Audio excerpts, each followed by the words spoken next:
Hey guys, Mr. Longbreak here. Today we are going to talk about the last topic of Unit 10, which is going to be factors that influence the rate of a reaction.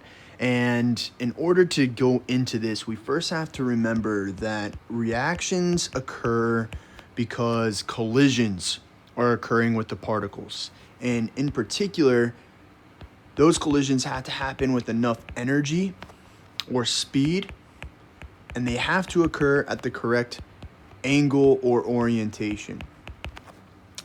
And so the rate of reaction is solely dependent on those collisions. Are those effective collisions occurring very often? Then that means the rate of reaction goes up. If you don't have effective collisions occurring, then the rate of reaction goes down. And when we talk about rate of reaction, we're talking about how quickly does that reaction occur, or how vigorously does that reaction occur. So that's what we mean by the rate. Does it occur very quickly, or does it take a long time for that reaction to happen? And there are four factors or four things that affect how quickly a reaction occurs. And the first one's temperature. And as temperature goes up, the rate of a reaction will also go up. And we should know this one from earlier in the year. We talked about temperature a lot with our gas laws unit even. And when temperature goes up, that means that the particles are going to move faster.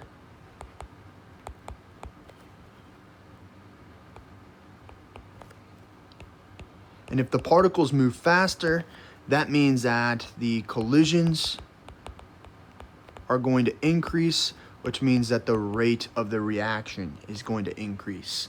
So faster particles, because of the higher temperature, means more collisions and a faster rate of a reaction. So say I had 4 particles, and those 4 particles have a lower temperature. They're not moving very quickly, which is why they have a short arrow. Well, their number of collisions is going to be a lot lower than particles that were at a higher temperature and moving a lot more quickly. So higher temperature, particles move faster, more collisions, faster rate of a reaction. A good example of this is like a refrigerator. The reason why you put food in the refrigerator is because that slows the process of your food spoiling, which is a reaction. And when you put your food in the refrigerator, the particles move slower. And if they move slower, then the reaction or the rate at which they spoil decreases as well. So we put things in the refrigerator to preserve them because it slows that process of spoiling or that reaction of spoiling. So that's an example there. Next, we're going to talk about concentration. And as concentration goes up, the rate of reaction goes up, just like temperature. And we're going to see all of these are direct relationships. But concentration, I want you to think as the amount of particles. And if you have more particles, you're going to have more collisions. And if you have more effective collisions occurring at the correct speed, energy, or angle, that is going to mean a higher rate of reaction or a faster reaction. So an example here with our particle diagram, say we had 4 particles moving at a certain speed. Well, if we kept temperature constant, but we increased concentration, that means we have more particles present. And if you have more particles present, then you're going to have more effective collisions. Therefore, you're going to have a faster rate of reaction. And if you remember, throughout the year, we've been dealing with molarity. And if I had a 1.0 molar solution of HCl, 1.0 molar is the concentration of that particular HCl or hydrochloric acid. That's a pretty low concentration. That means that there's not a lot of HCl per water in that particular solution. But say I had like a 6.0 molar solution of HCl. That means I have a lot more hydrochloric acid per unit of water, which means I have a higher concentration, more particles of HCl, therefore the rate of reaction would increase. So that's an example there of concentration. Next is surface area, and if surface area increases, the rate of reaction increases as well. And with surface area, we're not talking about an amount, that's concentration. We're talking about how much of the particles are exposed in a particular reaction or process. And so if we have more particles exposed,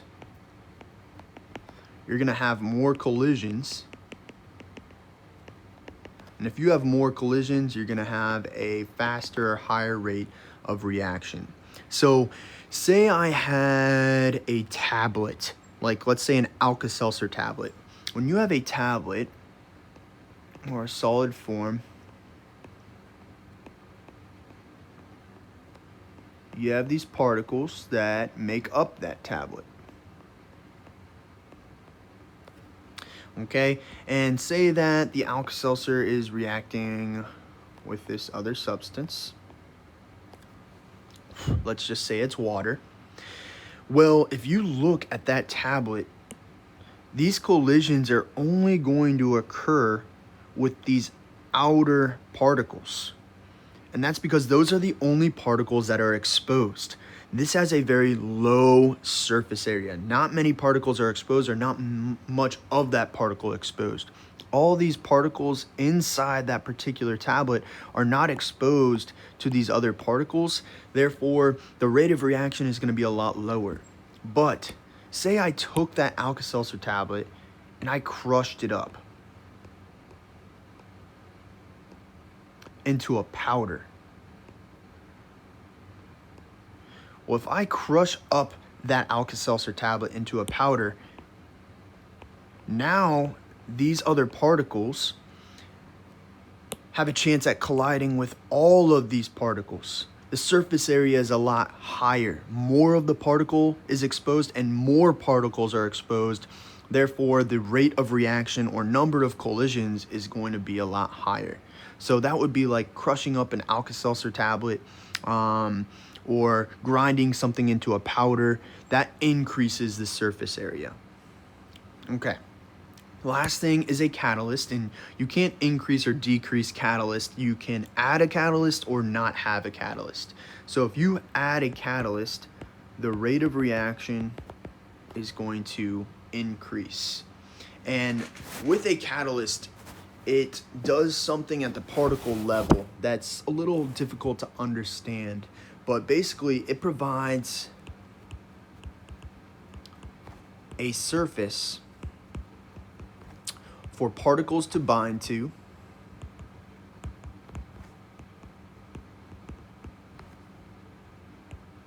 and collide at the perfect angle with enough speed or energy. So if we didn't have a catalyst, we just have these particles moving around, and we're relying on chance collisions to occur with enough speed and at their correct angle or orientation. Well, if you add a catalyst, what happens is it provides a platform or a surface for these particles to come and bind to, and then they collide at the perfect angle or orientation with enough speed. And so that's what a catalyst does. It provides that platform for those particles to bind to, and then these collisions that we talk about happening with enough speed and at the right angle, they happen automatically. We're not waiting for chance effective collisions to occur. That catalyst makes sure that effective collisions happen. Okay? Now, another thing that it does is it lowers the activation energy. And this is definitely something that you want to know for the Schoology assignment. So if I had a potential energy diagram, okay, remember these are my reactants and these are my products. Normally You're talking about those particular particles absorbing that much energy in order to break their bonds and form products. Well, what a catalyst does is a catalyst lowers that activation energy. So now the particles, instead of having to absorb that much energy, they only have to absorb this much energy. So if they have to absorb less energy, that means that it's easier to break their bonds and the reaction is going to happen or occur a lot quicker. Okay, so those are the 4 factors that affect a rate of reaction. If you have any questions, please let me know. You can ask questions through Schoology, email, or sign into those Google Meets. I miss you all, and like I said, this is the last topic of Unit 10. So after this will be kind of a review period, and then we'll have another test. Miss you guys, and I'll talk to you soon.